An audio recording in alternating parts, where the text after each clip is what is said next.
Pour la gloire, Sauveur. Dans la bataille. Depuis que je le connais, je combats l'ennemi de mon âme. La parole de Dieu, elle est mon arme. Amen. Dans la bataille, j'ai perdu quelques batailles, mais je n'ai pas encore perdu la guerre. Alléluia. Pour la victoire en Parce que je me confie toujours dans ses promesses. Pour la gloire, Sauveur. Je combattrai toujours jusqu'à temps qu'il revienne. Amen. J'ai perdu quelques batailles, mais je n'ai pas encore perdu la guerre. Alléluia. Parce que je me confie toujours dans ses promesses. Je combattrai toujours jusqu'à temps qu'il revienne.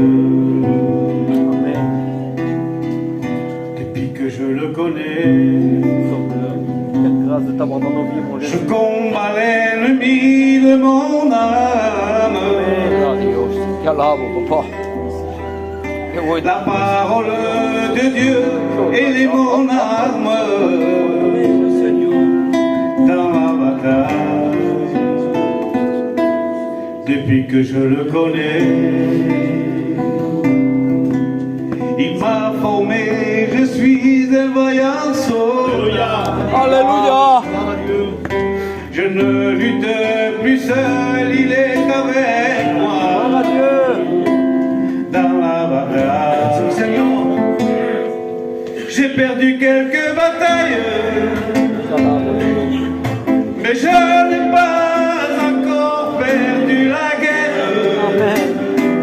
La victoire. Parce que je me confie toujours dans ses promesses. Sur toi, mon Jésus. Je te remercie, Je Seigneur. combattrai toujours jusqu'à temps qu'il revienne. J'ai perdu quelques batailles, mais Jésus-Christ a remporté la guerre. Amen. Il a écrasé l'ennemi sur le calvaire. Il a fait la volonté de son Père. Dieu vous bénisse, alléluia. Amen. Alléluia. Seigneur, que Dieu soit béni. Alléluia. Ah, combien c'est vrai, Seigneur. Combien ça m'est arrivé, moi le premier, de perdre quelques batailles, c'est vrai.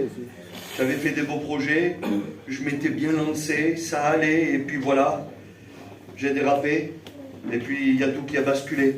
L'ennemi est là pour m'accuser, et puis j'ai baissé les bras. Ça m'est arrivé dans ma vie chrétienne aussi, je suppose qu'à vous aussi, d'avoir des moments de déception, de défaite. Ça peut arriver à tout le monde, mais écoutez, ce cantique l'a dit, mais surtout la Bible le dit, alléluia, c'est que le Seigneur, lui, il a déjà remporté la guerre. Amen. Le diable est déjà vaincu. Amen. Et nous sommes plus que victorieux au nom de Jésus-Christ.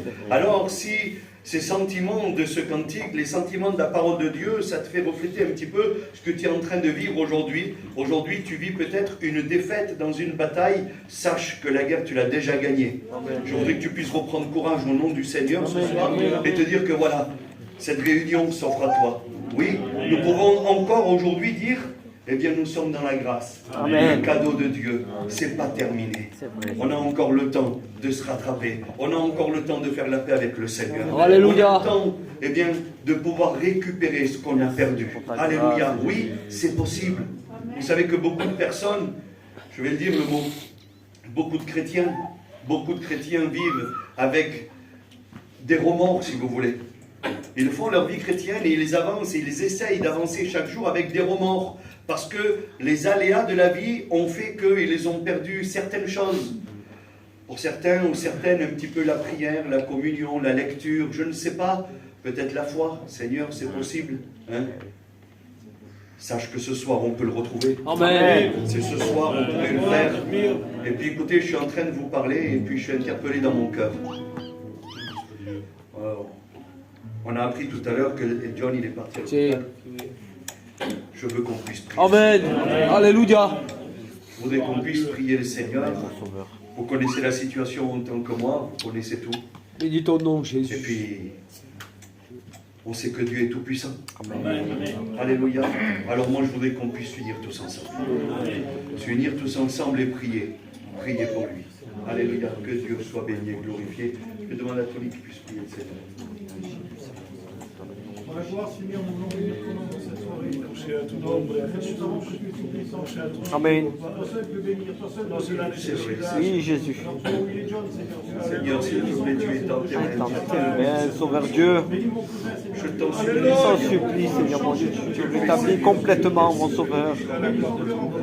S'il te plaît. Alléluia. Amen. Amen, mon Jésus. Amen. On écoute Loïc nous dire un petit mot. Hein, gloire au Seigneur. Honnêtement, je n'avais pas prévu du tout. Hein. Gloire à Dieu. Mais je vais vous raconter une expérience que j'ai faite il y a il y a presque 3-4 ans. Et c'est une expérience que je n'ai jamais racontée, celle-ci. Mais c'était une période où je faisais des grosses crises d'angoisse. Et vous savez, quand on est pris par l'angoisse, on a souvent des tachycardies, des spasmophilies, enfin, on ne contrôle plus le corps. Et j'allais chez la cardiologue parce que mon cœur il battait des fois jusqu'à 200, et là ça devient dangereux, le cœur se fatigue. Mais moi, ce qu'il faut savoir, c'est qu'à la base, j'étais quelqu'un de sportif. Donc, j'ai jamais eu de souci de santé au niveau du cœur. Mais le diable, il se sert des fois de ces petites choses, j'étais paniqué. Donc, quand je suis allé au cardiologue, la cardiologue, elle m'a mis sous bêta-bloquant. Et elle m'avait dit, Monsieur Morando, vous savez, vous allez être sous bêta-bloquant, mais à vie. Et moi, j'ai dit, Seigneur, je ne veux pas être condamné par un médicament toute ma vie, quand même, à mon âge. Surtout, j'étais jeune, j'avais peut-être 25 ans, je ne sais plus. Et je prenais des bêta-bloquants. Et un jour, j'ai voulu saisir par la foi, j'ai dit, mais Seigneur, si je l'arrête, mon cœur, il va pas repartir. Mais je n'avais pas assez de foi cette fois-là. Parce que j'ai dit, je ne le prends plus. Et le cœur, je vois qu'il commence à se remballer, il repart vite, il repart vite. J'ai dit, Seigneur, j'y arriverai pas. Et je reprends vite le médicament parce que j'ai peur, je voyais le cœur repartir. Et là, le cœur, il reprenait, au bout d'une demi-heure, il reprenait son rythme normal. Le bêta-bloquant ralentissait le cœur. Je dis, mais c'est pas possible, je dois manquer 2 fois. Et j'ai persévéré, j'ai dit, non Seigneur, cette fois, le lendemain, j'ai dit, je ne le reprends plus. Mais cette fois, je le saisis par la foi que le cœur ne va pas repartir aussi vite. Et bien, cette fois-là, je crois que j'ai prié vraiment avec un cœur brisé, sincère. Parce que je l'ai arrêté complètement. Dans la gloire, Sauveur. Je l'ai saisi par la foi, j'ai dit, Seigneur, aujourd'hui même, je l'arrête et je le crois par la foi. Qu'il ne repartira plus comme avant à 180, 200. C'est fini ça. Et quand je l'ai plus pris du coup. Et vraiment, Dieu l'a fait sa grâce parce que le cœur ne repartait plus. Et maintenant, mon cœur il est normal. Amen, amen. Mon cœur de jeune que j'avais avant. Voilà, que Dieu me bénisse. Que Dieu soit béni. Que Dieu soit glorifié. Écoutez, on va chanter le dernier cantique, mais avant, je voudrais juste dire ça. On a tous ces prières qu'on a formulées un jour et qui n'ont pas fonctionné. C'est vrai ou pas? C'est vrai ou pas? C'est pas que Dieu n'est pas capable de réaliser les prières. Il y a plein de choses qui viennent se mettre entre la bénédiction de Dieu. Alors il y a plein de choses qui viennent interférer, si vous voulez. Et puis des fois, c'est simplement un petit peu le doute, la crainte. Et puis ça nous joue des mauvais tours. Vous vous rappelez ces disciples dans la barque? Il dit, pourquoi avez-vous douté? Pourquoi vous n'avez pas demandé vous-même où est passée votre foi? Et pourtant, ils avaient vu le Seigneur faire beaucoup de miracles auparavant. Mais voilà, ça, c'est l'homme.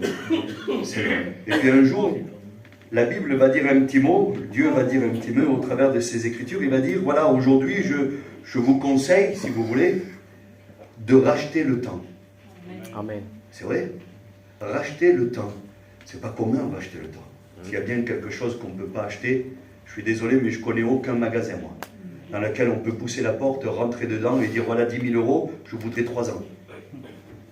Seigneur, c'est vrai ou pas? S'il y a bien quelque chose qu'on ne peut pas saisir, qu'on ne peut pas contrôler, quelque chose qu'on ne peut pas arrêter, vous allez comprendre comment je le dis, à part si on enlève la pile de la montre, mais cette montre, on n'a pas le pouvoir, nous, de le faire arrêter. Mais par contre, moi, je connais quelqu'un qui maîtrise le temps. Amen. Et puis celui qui l'a dit, c'est l'Éternel. Et l'Éternel, lui, ce qu'il a, c'est qu'il est le temps. Lui, il maîtrise le temps. Lui, il gère le temps. Et puis surtout, il savait que l'homme, c'est le champion pour perdre du temps. C'est vrai. Ce soir, il y a la réunion. Je viendrai la prochaine fois. Tu as perdu une semaine. C'est vrai ou pas? Oh ben, je prierai pas ce soir. Je prierai demain. Tu as perdu un jour. L'homme, c'est le champion pour perdre du temps. Et puis, quand on vient à prendre conscience de ça, il y a le remords qui s'installe. Combien de temps j'ai perdu? C'est vrai? Combien de temps j'ai perdu? C'est pour ça que le Seigneur, comme il nous connaissait si bien, il va dire, écoutez, je vous donne le moyen que personne ne peut vous donner. Rachetez le temps. Amen. Parce qu'avec Dieu, c'est possible. Que Dieu soit béni. Avec Dieu, c'est possible de racheter le temps. En vérité, ça veut dire en quelques mots qu'avec Dieu, on ne perd rien. On ne perd rien avec Dieu. Il suffit juste de saisir ce texte par la foi et de se dire, Seigneur, mais alors quoi? Je vais vivre toute ma vie en disant, j'aurais pu venir avant? Non. Aujourd'hui, je suis là. Et je veux rattraper ce temps perdu. Je veux racheter le temps par toi. Que Dieu soit béni. Alors, si vous voulez, on va faire ça. On va écouter le dernier cantique. Claude, tu me chantes le dernier cantique? Hein? Gloire au Seigneur. Si, qu'on fait. Ma mère, si. Qu'on fait. Gloire au Seigneur. Alléluia. Hein? On écoute le dernier cantique. Et puis nous, si vous voulez, on va faire ça. On va racheter le temps. On va dire, Seigneur, maintenant je suis là, j'en ai marre de perdre du temps, j'en ai marre de subir, j'en ai marre de souffrir, j'en ai marre que mon cœur souffre, j'en ai marre de vivre avec ce fardeau, j'en ai marre d'avoir ce remords, d'avoir perdu beaucoup de temps, d'être là et d'être toujours en retard. Seigneur, non, je ne veux pas. Aujourd'hui, je rachète le temps. Je veux que la bénédiction qui était pour moi il y a toutes ces années, là, toutes ces semaines, aujourd'hui je l'accepte. Je suis là. Parle-moi au travers de ta parole. Amen. Gloire au Seigneur. Alors on va écouter le dernier cantique et ensuite on laisse toute la place à la parole de Dieu. Amen.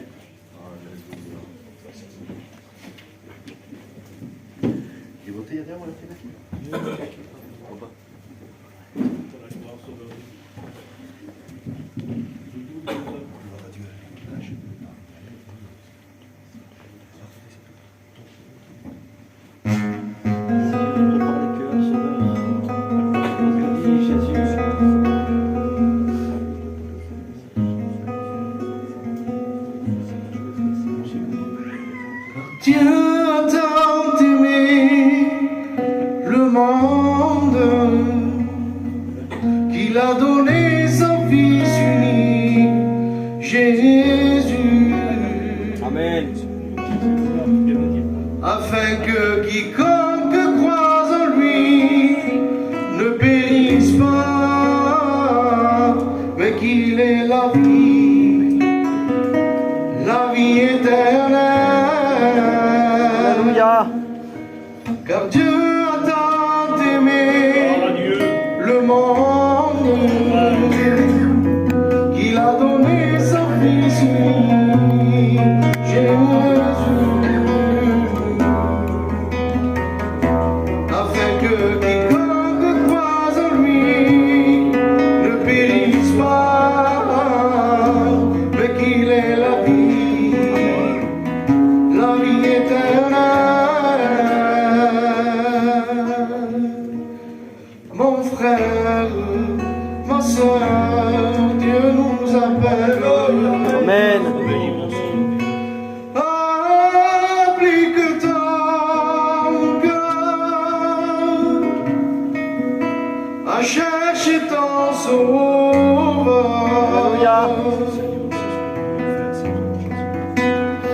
Détourne-toi de ce monde de misère. Alléluia.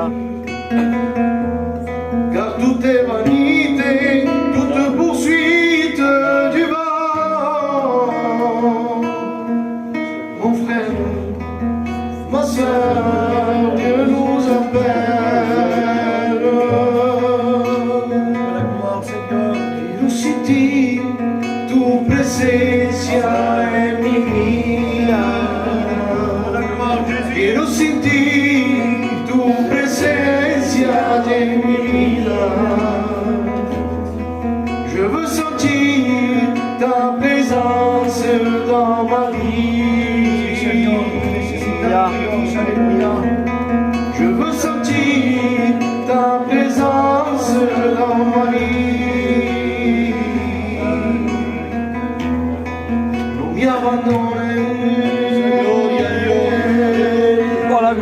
Sauveur. Louez ton nom, Jésus.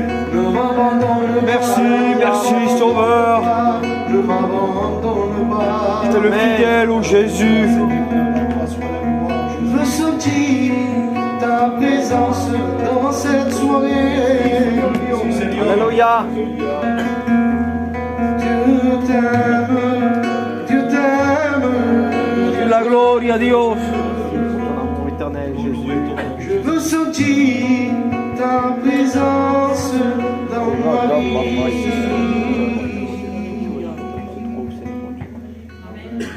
Alléluia. Sois la gloire.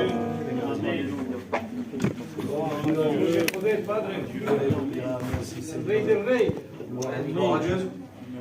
Gloire au Seigneur. Quel beau programme en vérité. Je bénis le Seigneur. Puis je tiens quand même à remercier les frères qui m'ont appelé pour prêcher ce soir.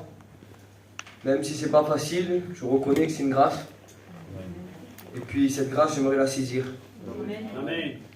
Comment vous dire que ce soir, je viens avec un petit mot. Un petit mot venant de ma part. Parce que moi, je suis qu'un homme, je suis un simple étudiant. Et je sais que j'aurais pas plus à vous apporter qu'un petit mot.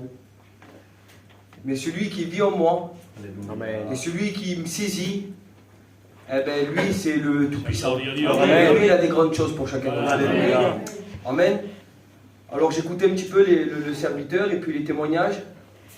Et puis ça a parlé un petit peu à mon cœur en vérité. J'étais assis sur ma chaise, j'ai fait un signe au deuxième étudiant. Et puis je me disais que il disait que la vie, eh ben, des fois, on nous prend trop de temps. La vie fait que des fois, ben, elle ne nous fait pas de cadeaux non plus. Des fois, c'est compliqué. On vient à la réunion et puis, en réalité, notre corps est là, peut-être même notre envie de vouloir prendre le mot de Dieu. Mais on est tellement à côté, parce qu'il y a trop de problèmes à côté de nous. Et puis, on ne va pas se mentir, des fois, il y a des certaines facilités aussi à l'extérieur, et venant de la chair, qu'on se sent aussi un petit peu porté par l'extérieur. Et donc forcément on se trouve moins à l'intérieur. Et ce soir c'est le mot que Dieu a mis dans mon cœur. Et puis hier soir honnêtement je vous le dis, les serviteurs pourront peut-être le confirmer, quand on prêche, moi c'est peut-être ma 4e ou 5e prédication que je fais, je mets tout mon cœur. Alléluia. Mais je suis perturbé. En vérité je vous le dis, je me réveille, excusez-moi de l'expression, je me réveille peut-être 2 ou 3 fois dans la nuit. Chose que je fais jamais.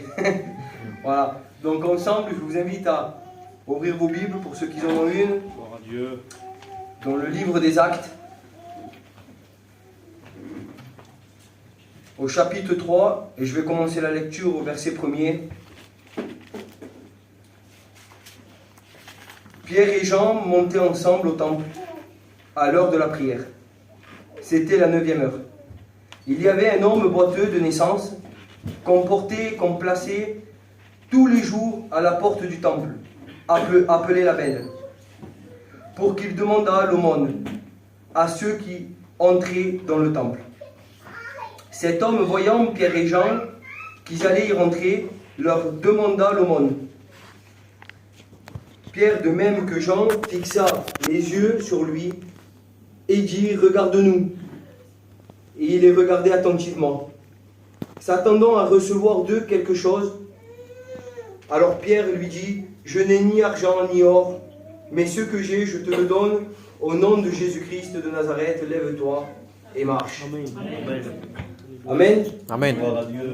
Alors c'est une histoire qui est vraiment connue et je lui ai dit au téléphone, il ne savait pas que j'allais prêcher dessus, mais je disais ça à l'ancien.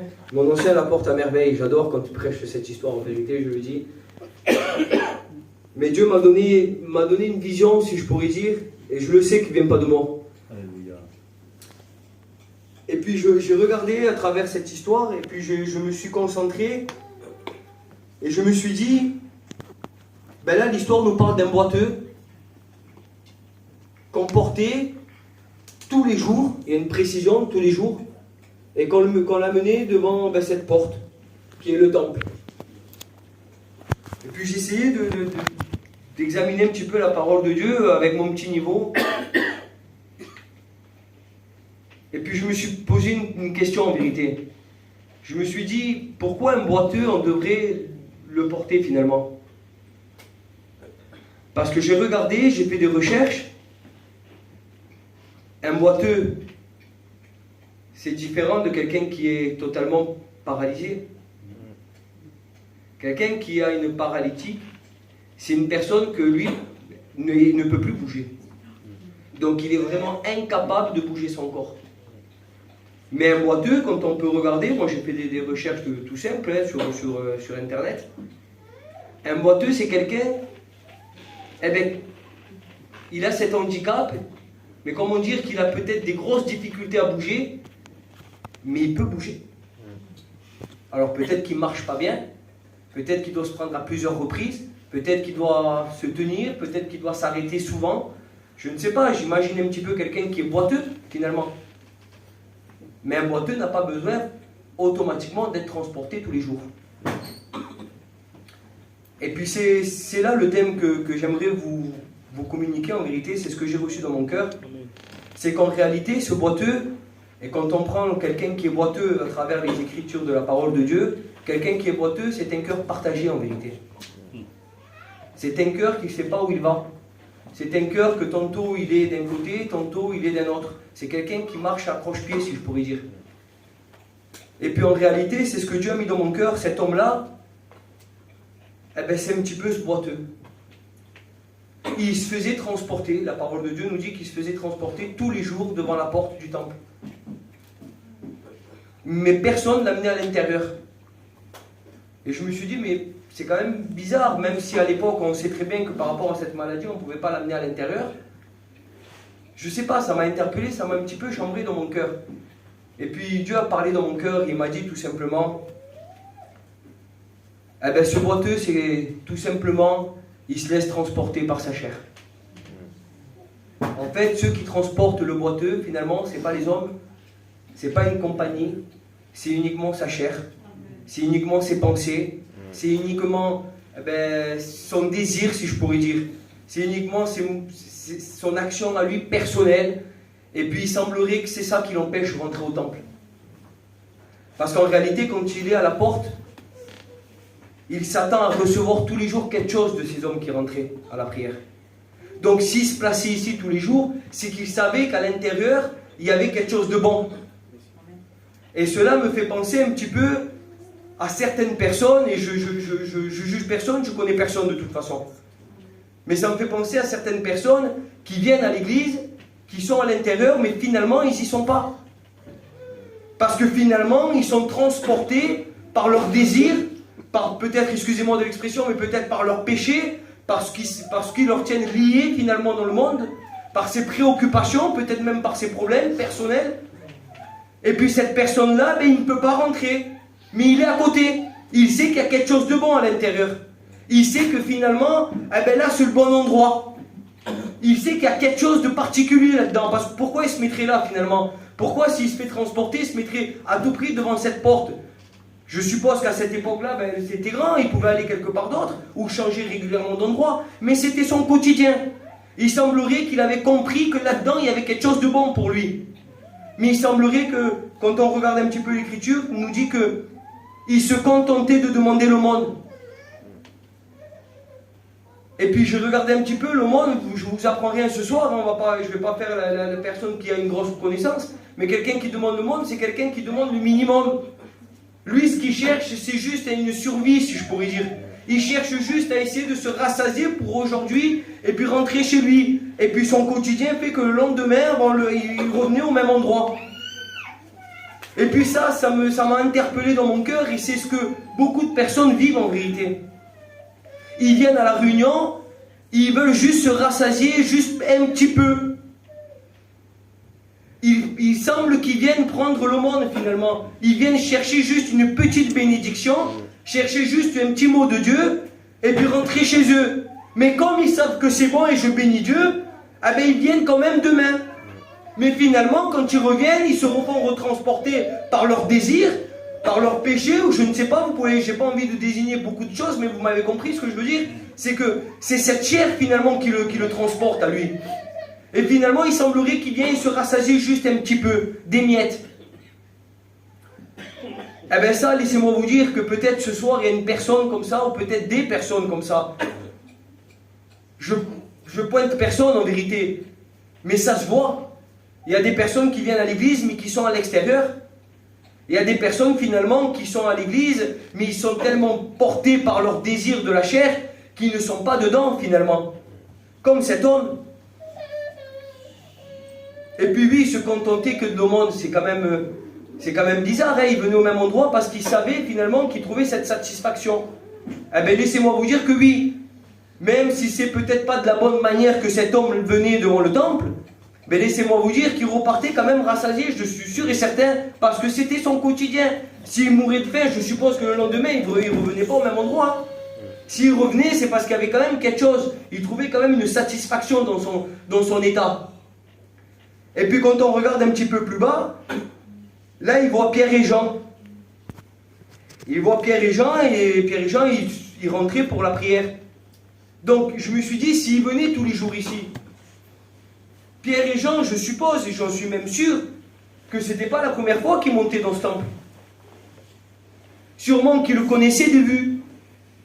Ils savaient qu'ils rentraient au temple. Et j'en suis sûr et certain, c'est comme ça, j'ai reçu comme ça dans mon cœur, c'est pas marqué. Sûrement que Pierre et Jean, peut-être même qu'il avait déjà donné un petit peu de sous pour pouvoir manger à cet homme-là. Je sais pas, c'est moi qui le dis, c'est pas dans la Bible. Mais sûrement. Et puis je me suis posé la question que quand ils vont le voir, Pierre et Jean, ils vont s'arrêter. Ils vont s'arrêter, ils vont commencer à dialoguer avec lui. Et il va dire, Pierre, alors excusez-moi, je préfère lire pour continuer. Pierre, de même que Jean, fixa les yeux sur lui et dit, regarde-nous. Donc il y a un dialogue avec ce boiteux. Et là, Pierre et Jean, il me semble qu'il va avoir un petit moment de réaction, et peut-être que c'est comme ça que j'ai reçu dans mon cœur. Il va dire, regarde-nous fixement. Il va les regarder fixement. Parce que peut-être que lui, il avait déjà l'habitude de passer, de le voir, cet homme-là. Mais là, cette fois-ci, il y avait quelque chose qui se passe certainement dans le cœur de ses disciples. Sûrement que dans son cœur, il y a eu peut-être, si je pourrais dire comme ça, une interpellation de Dieu. Et puis c'est pour ça qu'il va s'arrêter sur lui, il va lui dire, regarde-nous fixement. Regarde-moi. Et puis le boiteux va les regarder attentivement, la Bible nous dit. Donc quand on dit attentivement, c'est qu'on le regarde mais avec un objectif, si je pourrais dire, avec quelque chose de particulier. S'attendant peut-être à recevoir un mot de Dieu, ou avoir une pièce, je suppose même avec un mot de Dieu, parce que peut-être même qu'il leur parlait de l'évangile, peut-être qu'il est témoigné, ce Pierre et Jean, à ce boiteux. Je ne sais pas, c'est pas noté dans la Bible, mais je suppose. Et puis là, Pierre et Jean, il va lui dire, j'ai rien à te donner. Regarde-moi. Et moi, ce soir, en vérité, j'aimerais faire comme eux. Et les serviteurs vont être d'accord avec moi, parce que nous, on n'a rien à vous donner. Un chrétien n'aura rien à vous apporter, non serait-ce qu'un beau témoignage, une parole, un réconfort, un mot de Dieu. Et je bénis le Seigneur pour ça, que Dieu nous y aide à chacun d'entre nous, à chaque chrétien, à pouvoir porter un mot de Dieu finalement. Amen. À ceux qui ne connaissent pas l'évangile ou à ceux qui s'approchent de Dieu. Quelle importance, Seigneur. Mais finalement, on pourra rien vous dire. Il n'y a rien qui va changer. Je pourrais vous dire que Dieu vous aime, que le Seigneur voudrait te bénir, mais maintenant, je ne pourrais rien faire de plus pour vous finalement, moi. Même si je voudrais faire quelque chose de plus, mais je ne pourrais pas. Pourquoi? Parce que je suis qu'un homme. Et Pierre et Jean, il semblerait que c'est le message qu'il veut lui faire passer. Il semblerait que Jean et Pierre, quand ils sont devant lui, c'est le message qu'il veut, il veut transmettre ça, finalement. Il veut dire, regarde-moi, moi j'ai rien, je suis comme toi. Et dans leur cœur même, et ça c'est moi qui le ressens comme ça, c'est pas marqué, mais je le ressens comme ça, mais finalement moi aussi j'étais boiteux. J'étais comme toi, regarde-moi, aujourd'hui comme je suis. Mais moi aussi j'étais boiteux. Moi aussi j'étais de la même position que la tienne. Parce que quand on ne connaît pas le Seigneur, ah ben on est boiteux mes frères et sœurs. Et amis, on n'est que boiteux. On ne peut pas dire qu'on est dans une paralysie, parce qu'un boiteux il marche, il bouge, il boit, il essaye de découvrir. Et avant de connaître l'évangile, eh ben c'est ce qu'on fait. On cherche, on vient aux réunions, on repart, on entend parler de Dieu. Surtout notre peuple, on va dire il faut dire ce qui est. Notre peuple aujourd'hui, et je bénis le Seigneur pour ça, on grandit dans l'évangile, on a une certaine connaissance, et je bénis le Seigneur pour ça. Alors aujourd'hui, il semblerait que c'est normal d'entendre un mot de Dieu, avoir un réconfort, On sait qu'ici il y a de la bonne chose, on sait que quand on voit un serviteur, on est capable même de l'interpeller, de lui dire de venir prier pour nous, de prier pour son foyer, parce qu'il n'y a rien qui va. Et je bénis le Seigneur pour ça. Mais qu'est-ce qui se passe? Mais qu'est-ce qui se passe finalement? C'est que cette personne reste boiteux, ça fait des années, je ne sais pas, c'est pas noté dans la Bible, mais tous les jours de sa vie, il vient devant cette boîte, devant cette porte. Il boite, il est là, il se laisse transporter, il reste des heures, des jours, je ne sais pas combien d'années que tu es comme ça peut-être. Peut-être ça fait des années que tu viens à la réunion et finalement, il n'y a rien qui se passe. Finalement, à chaque fois, ton cœur est à l'extérieur et ton corps est à l'intérieur. Il n'y a rien qui se passe, il n'y a pas de changement dans ton cœur. Tu essaies juste de te rassasier d'une petite bénédiction, de rentrer chez toi et puis demain revenir de nouveau. Ben laisse-moi te dire que c'est bien, merci Seigneur, mais c'est pas assez. Se rassasier juste un petit peu, c'est pas assez. C'est pas assez juste de pouvoir se nourrir aujourd'hui et rentrer chez soi et tout oublier, Seigneur. Le Seigneur, c'est pas comme ça qu'il faut procéder. Dans le Seigneur, ce qu'il faut, c'est tout prendre. Il est le pain de vie, le Seigneur. Le Seigneur, ce qu'il veut, c'est nous rassasier tous les jours. Alléluia. Mais pas à moitié, pas nous laisser sur notre faim, pas nous laisser avec un cœur partagé finalement. Ce qu'il veut le Seigneur de nous, c'est qu'on sorte d'ici et qu'on ne boite plus. Amen. Que quand on sorte d'ici, qu'on sache où on met les pieds. Alléluia. Et ça prend toute son importance, Seigneur. Et je comprends mieux alors pourquoi il y a un verset dans la parole de Dieu que j'ai pris, que j'ai noté. C'est dans le livre de Matthieu. Il dit, je suis venu pour apporter la vue aux aveugles, pour que les boiteux marchent. Et je comprends mieux ce verset, parce qu'en vérité, le Seigneur, il ne veut plus qu'on boite. Aujourd'hui, on n'a pas de paralysie. La seule chose qui nous fait boiter, c'est notre mauvais désir, c'est notre comportement à l'extérieur, c'est notre facilité. Parce que se laisser transporter, finalement, c'est simple. C'est facile de se laisser transporter. C'est la facilité, ça. On aime se laisser transporter. On aime ce que la chair nous offre. C'est la simplicité de notre vie. C'est notre quotidien, c'est normal. Avoir un péché autour de nous, c'est normal. Un petit mensonge, mais c'est normal. Ça fait partie de l'homme, si je peux dire. Mais le Seigneur, c'est pas ce qu'il veut ce soir. Amen. Je bénis ton nom, Sauveur, parce que le Seigneur, c'est pas ce qu'il veut pour ta vie. Le Seigneur, ce soir, il a bien plus que de te donner les miettes. Il a bien plus que de t'apporter le monde, le Seigneur.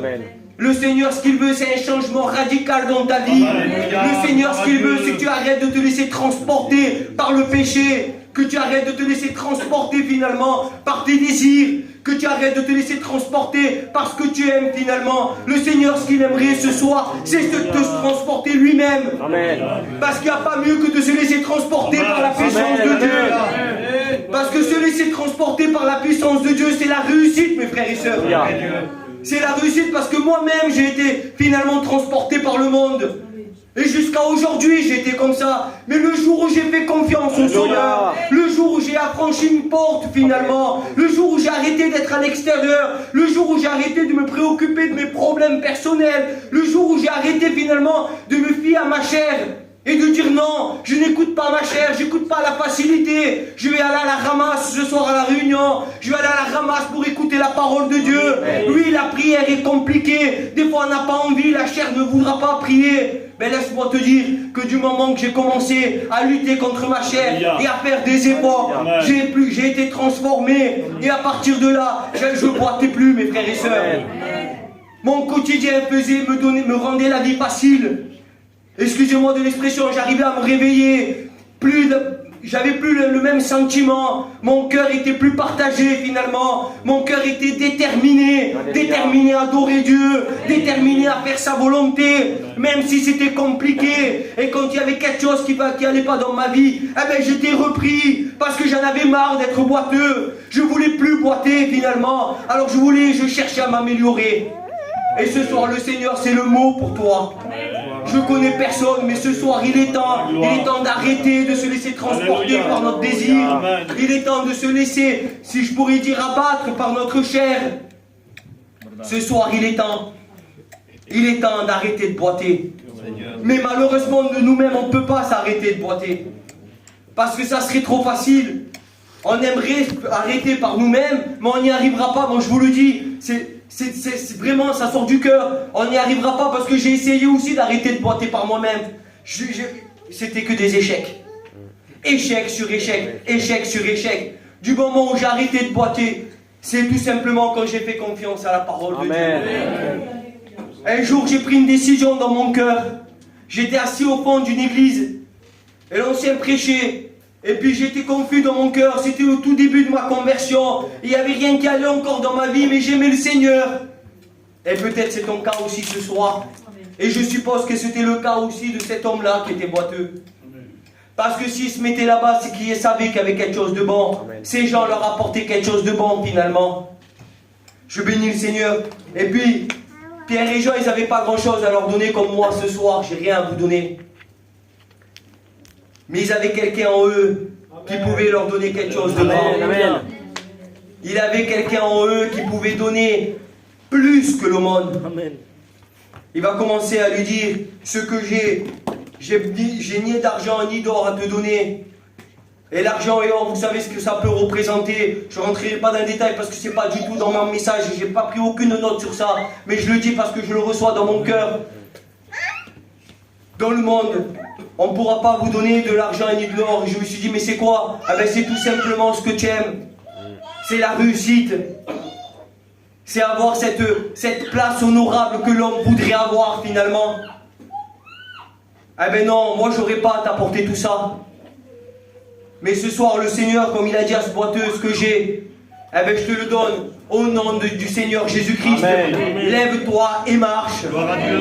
Et puis le Seigneur, je bénis son nom, Jésus, combien il est bon. Il est bon quand le Seigneur commence à parler dans ton cœur et qui commence finalement à donner cet ordre dans ta vie et de te dire maintenant, il est temps de prendre des initiatives dans ton cœur parce que je suis présent, je suis parmi vous. Il est temps de se lever. La Bible dit qu'il va commencer à le lever. Et la signification dans la Bible quand quelqu'un se lève, c'est d'être de nouveau finalement. C'est de ressusciter. Parce que finalement quand on n'est pas avec le Seigneur, on est mort. On est mort spirituellement, on est mort dans notre chair, on est mort dans notre comportement. Et là, le Seigneur va dire, les disciples vont dire, lève-toi, lève-toi, il est temps de se lever. Il est temps de se lever, ça y est. Il est temps de se lever, c'est pas moi qui le dis, c'est le Seigneur qui va vous lever, pas moi. Moi, j'ai aucune capacité à vous lever. Pour moi-même, j'ai déjà eu du mal à me lever. Donc ne comptez pas sur moi. Mais ce soir, le Seigneur est parmi nous. Ce soir, le Seigneur est capable de vous lever. Celui qui est abattu, celui qui est affaibli, celui qui en a marre de boiter dans sa vie. Seigneur, mais quelle importance, je ne sais pas si on réalise ce soir, mais ce soir parmi nous, il y en a marre de prendre le monde. Ce soir, le Seigneur, il veut tout te donner. Il veut tout te donner. Et puis on regarde un petit peu la lecture. Il dit que le boiteux, excusez-moi, le boiteux commence à se lever. Et puis quand il commence à se lever, la Bible dit que ses pieds deviennent fermes. Il commence à prendre de la forme, si je pourrais dire. Oui, quand on se lève dans le Seigneur, on prend forme. Notre cœur prend forme. Il y a quelque chose qui se passe. Il y a quelque chose de bon qui se passe dans notre vie. Et c'est ce qu'il arrive à lui. Et puis on voit un petit peu plus bas qu'il prend des initiatives. Il commence à louer le Seigneur. Chose qu'il ne faisait jamais. Ça fait peut-être combien d'années qu'il venait devant cette porte, qu'il entendait la parole de Dieu. Ça fait combien d'années qu'il recevait un petit peu de cette aumône, de ces personnes-là. Mais il n'y avait rien qui se passait dans son cœur. Il n'y avait rien pour sa vie, finalement il se contentait du peu. Mais là, ça y est, il commence à tout recevoir. Ses pieds commencent à devenir fermes. Il semblerait que dans son cœur, il était plus partagé. Il savait où il devait mettre ses pieds. Et là, oui, le Seigneur, la parole de Dieu nous dit qu'il rentre dans le temple et qu'il commence à adorer et à prier le Seigneur. Quel changement, Sauveur. Il n'est plus dehors la porte, il n'est plus à côté non plus. Parce qu'il était à côté, hein. Il n'était pas loin. Mais le problème c'est que quand tu es à côté, tu n'es pas dedans. Être à côté de Dieu, c'est pas être en Dieu. Être à côté de Dieu, c'est passer à côté des grandes bénédictions. Être à côté de Dieu, finalement, c'est quoi? C'est de recevoir des petites bénédictions de temps à autre. Mais cela ne suffit pas pour nous faire tenir ferme. Cela ne suffit pas pour pouvoir marcher correctement. Ce soir, le Seigneur, ce qu'il veut, c'est ni plus ni moins que tu rentres à l'intérieur, que tu arrêtes de regarder l'extérieur, ton problème, ce qui te tient accablé, ce qui te fait boiter dans ta vie, je ne sais pas. Quel est le péché peut-être qui te fait boiter? Quelle est aujourd'hui peut-être cette chair? Quelle est cette, si je pourrais dire comme ça, ces passions qui te font que tu n'arrives pas et que tu boites? Ce soir, le Seigneur voudrait te relever. Alléluia. Ce soir, il est temps. Il est temps, mes frères et sœurs, je ne sais pas à qui je m'adresse, mais le Seigneur, il sait tout. Il connaît tout. Depuis hier soir, je reçu ce mot dans mon cœur. Et je bénis le Seigneur pour ça. Alors, je ne sais pas, ce soir, quel est votre état? Quelle est la réflexion à travers le message de Dieu? Excusez-moi, mais j'apporte ce que Dieu a mis dans mon cœur. Je suis un étudiant, je l'apporte. Les frères l'apporteront beaucoup mieux que moi. Mais ce soir, je me suis fait comprendre et je l'espère de tout mon cœur. Parce que le mot de Dieu, c'est tout simplement d'arrêter de boiter. C'est arrêter d'être à côté de Alléluia. Dieu. C'est arrêter d'être devant la porte. C'est arrêter de se laisser transporter par notre chair. Arrêter de nous laisser transporter par le péché. Peu importe par quoi tu te fais transporter. Ce soir, la solution, elle est ici. Amen. Et Seigneur, je l'ai dans mon cœur et je le dis, c'est fort. Cet homme-là, il comptait finalement sur le Seigneur. Et je dis ça, vous savez pourquoi il comptait sur le Seigneur? Parce qu'il savait où il se mettait tous les jours. Et ça me fait penser que des fois on vit dans le monde, mais on vient quand même aux réunions. Ça ne nous empêche pas de ne pas prier de temps à autre à la maison. Ça ne nous empêche pas de lire la Bible de temps à autre à la maison. Aujourd'hui, il y a des inconvertis qui connaissent la Bible mieux que moi. Je dis ça sans aucune prétention, mais c'est la vérité. Parce qu'ils savent qu'il y a quelque chose de bon. Alors, ce n'est pas une reproche ce soir. J'aimerais te dire que tu as raison de le faire. Parce qu'en vérité, tout est bon dans le Seigneur. Amen. Peu importe de la manière que tu viens, peut-être boiteux. Mais le Seigneur, ce soir, il veut affermir tes pas. Puis je le prends, je l'ai dans mon cœur. C'est un verset que j'ai dans le livre d'Hébreux. Il est dit, dans Hébreux 12,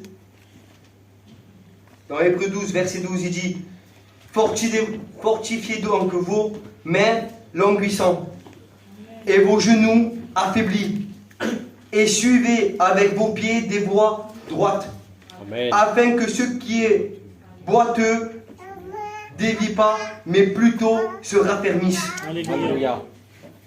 Il semblerait que ce soir, c'est vraiment un état de cœur. Il y en a marre de boiter. Il y en a marre de se rassasier juste un petit peu. Ce soir, je vous invite à prier, à courber les francs. Je bénis ton nom, Sauveur. Pour le fruit de ta parole. Je bénis ton nom, Jésus, pour le mot que tu as mis dans mon Tu l'as cœur. tu l'as utilisé d'une grande manière. Et je bénis ton nom parce que je réalise encore, Sauveur, à travers ton message, Jésus, je reçois dans mon cœur, mon Christ, à combien, Sauveur, eh bien, tu es bon. Tu uses de patience, Sauveur. Tu as des bonnes choses pour chacun d'entre nous. Amen. Et ce soir, Seigneur Jésus, ta parole a été formelle. Nous ne voulons pas nous rassasier uniquement, tu peux. Mais Alléluia. nous voulons tout prendre ce soir, Christ. Nous voulons prendre tout ce que tu as à nous offrir, Jésus. Sauveur, à combien il est difficile des fois de pouvoir marcher comme tu le veux. Vrai Sauveur. Il est difficile des fois de faire ta volonté. Il est difficile parce que la chair est là. Et on a tendance à nous laisser transporter par nos désirs. Seigneur, tu connais tout, Jésus. Ce soir, tu parles au cœur, Sauveur. Merci encore, Jésus, pour cette conviction que tu mets dans mon cœur. Amen. Merci de nous aider à chacun, ce soir, à prendre des décisions, Sauveur, à pouvoir y entrer finalement, à pouvoir rentrer dans ta présence, oh Dieu. Tu es tellement bon, Jésus. Tu as tellement de bonnes choses pour chacun d'entre nous. Je bénis ton nom, Sauveur. Et à toi toute la gloire, Sauveur. Amen. Jésus. Toi la gloire, Jésus. Sois béni, mon Dieu. Gloire au Seigneur. Que Dieu soit béni. Si vous voulez bien, on garde les yeux fermés.